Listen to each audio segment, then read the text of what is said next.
What is going on, guys? Train back with a video for you.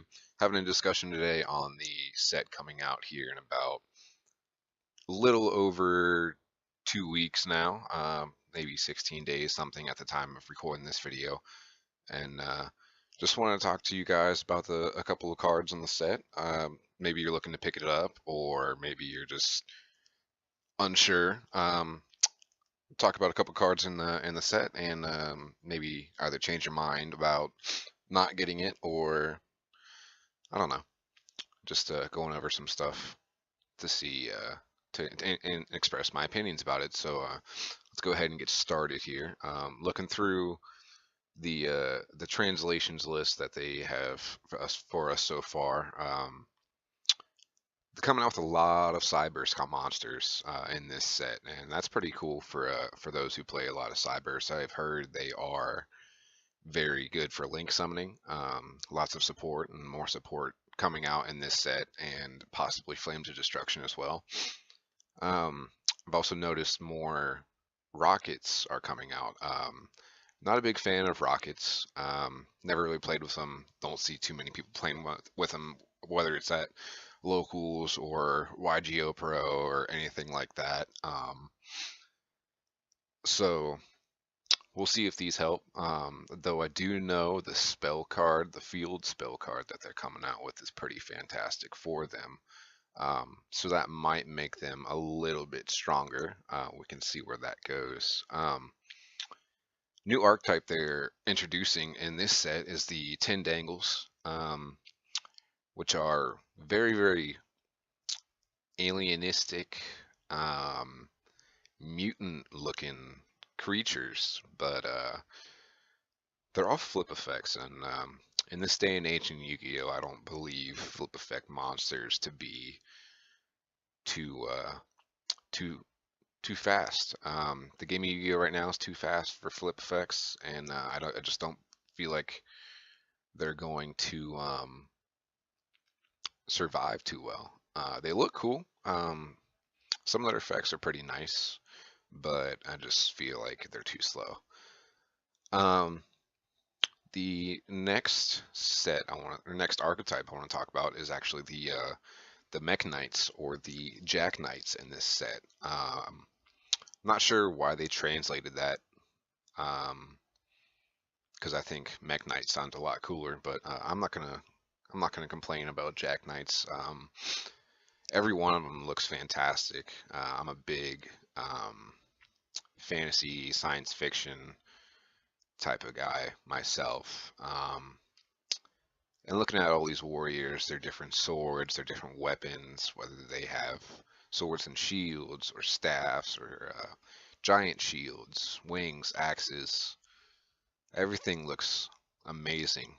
I've been excited about them ever since I found out about them myself. I've been testing them on YGO Pro, and kind of preparing myself for seeing what they do versus the current meta. Spirals, trick stars, pin mages, all that kind of shit. And I like them. They can be very bricky at times, and if your opponent figures out you're playing them, it can be a little hard to work around since they're a column-based deck. But I've got high hopes for them, and I think they can be completely competitive here in a couple months. We might even see a couple of top 8s, top 16s, or top 32s at any of the YCSs. I'm sure that they will slip in there somewhere with some kind of build, whether it's pure Jack Knights or Jack Knights mixed with brilliant fusion engines, or a link engine. Because if you special summon a couple of them, basically it's game over. Unless you can get a couple of them out, though, you're pretty much screwed, because low stats. I mean, the boss monster that's not the link monster's highest attack is 2500, 2400, and it just goes down from there. Even though their link monster's 3000, but even at that point can be crept out by Borlo Dragon, or any other high attack monster. But I'm excited for them. I want to see what they do. I want to see what happens. Another new archetype in this set that they're releasing is the magical beast, or the mythical beast. I'm sorry, mythical beast pendulum monsters, which look cool, and I'm not really too impressed with them myself. Pendulum is always something I couldn't really follow. Getting back into the game, Pendulum was new to me, and I tested it out with a couple of decks. I tried the desk bots, and I've tried, can't remember the other deck I tried, but Pendulum just doesn't, oh, Odd Eyes, that's what it was. It just didn't really do it for me. This archetype has to do with spell counters, and like I said, what were they called? The Tendangles. Flip effects are too slow for this current meta, and I believe that spell counters are too slow for this current meta as well. So we can see what happens to them. Moving on, there's a couple of other artifacts are getting a new card. A couple of links I want to talk about. Oh, actually, there's a new sea monster. It's called Contacting the Sea. This card can be cool for stopping your opponent. But also I feel as though it could help your opponent. So it's very situational card. Contacting the Sea effects reads, when your opponent normal special summons a monster or monsters, you can special summon this card from your hand to your opponent's side of the field in defense position. The controller of this card cannot fusion, synchro, exceed, link, summon, except using this card for that materials. Using this card as material for that summon. Being a level 6, I don't really know too many Xyzs that are rank 6 that are helpful in this day and age. I don't know what you could use for fusions. You could always make synchros out of it, so it could help your opponent with a synchro summon. That's actually pretty bad. Link summon, it's an effect monster, so this monster, another opponent's monster, or something like that. Instant decode talker. So it's got potential, but it's also lets you down a little bit. It could have been good. Next card that actually comes out to me is the new code monster, which is Xcode Talker, the face of the entire set. I like its effect a lot. It would be very good for a Cyber's monster deck, or Cyber's theme deck. I apologize. But it's not too strong, so it's nice for Cyberses. It's nice for someone who links a lot. Other than that, I'm not too impressed with it. Though another card I want to talk about is Vector Square Archfiend. Another Cyber's link monster. Very good for a Cyber's type deck, or a deck that can link into multiple Cyber's monsters.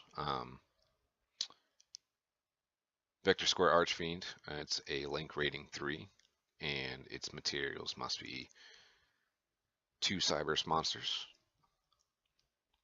Its effect reads, when this card destroys an opponent's monster by battle, sends it to the graveyard.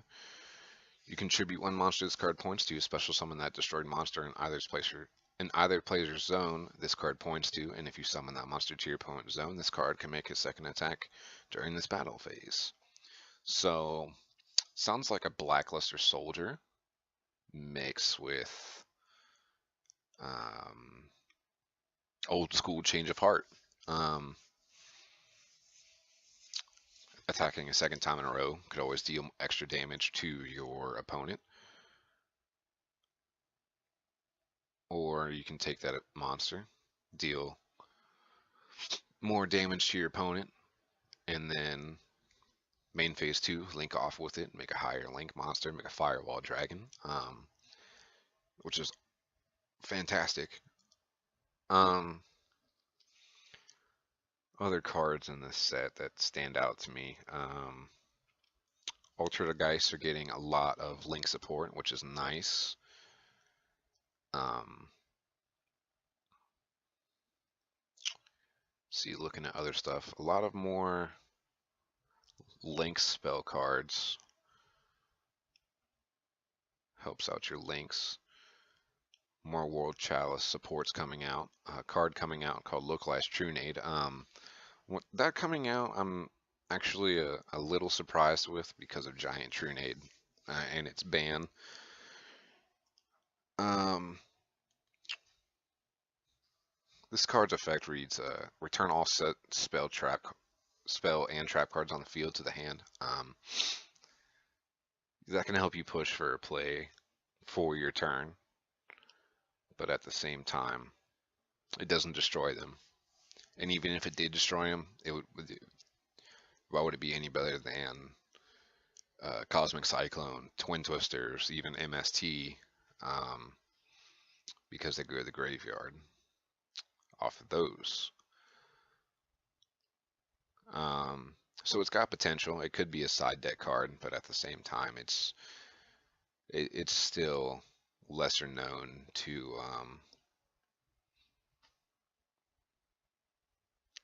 your stronger back row removal cards. Another card I wanted to talk about was Sensor Separation.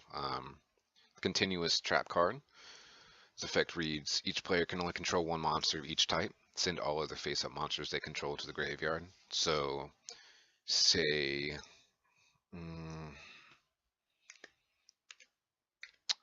I don't know if this is each type as in monster type or each type as in summoning type.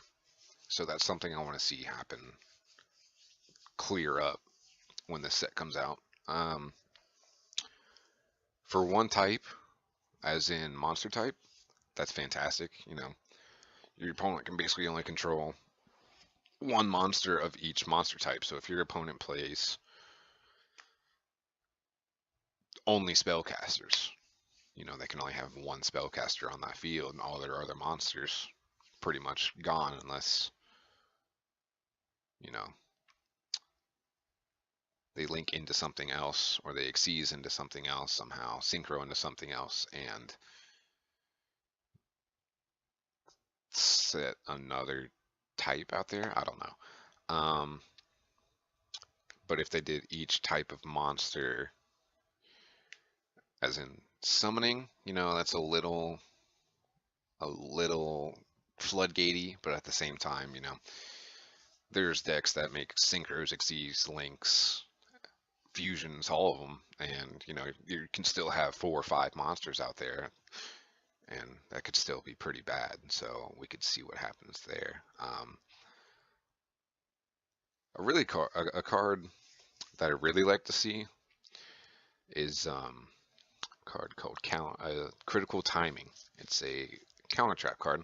Effect reads: when your opponent activates a spell or trap card or a monster effect with the same name as a card in the graveyard, negate that activation, and if you do, destroy it. So I like this card a lot. The only thing that would make me like this card a lot more is a spell card. Trap cards being a little slow in today's game of Yu-Gi-Oh, could always see what happens with it. But say you go to activate a monster effect, you ashed, and you had this set, flip this up, and your opponent already used an ash a couple turns later, or a couple turns earlier, I apologize. Target that card in the graveyard that they already used, declare it, and then their ashes no longer be able to be used that turn. You can continue with your play, and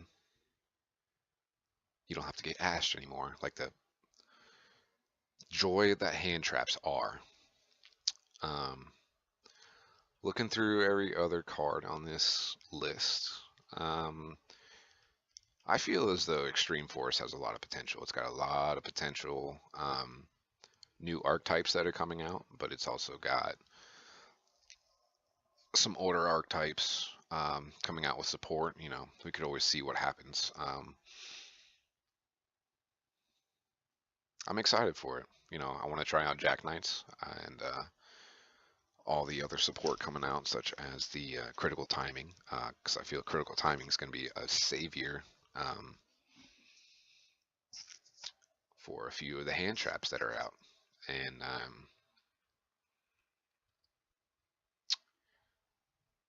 that's my thoughts on Extreme Force. I hope I helped you guys, you know, decide if you wanted to get this set or not. I'll be going to the sneak peek next weekend on Saturday the 27th, I believe it is, at my local card shop. Shout outs to Plus One Gaming, Fairfield. And other than that, that should wrap up my video. If you guys enjoyed, like, comment, subscribe, and I'll see you guys next time.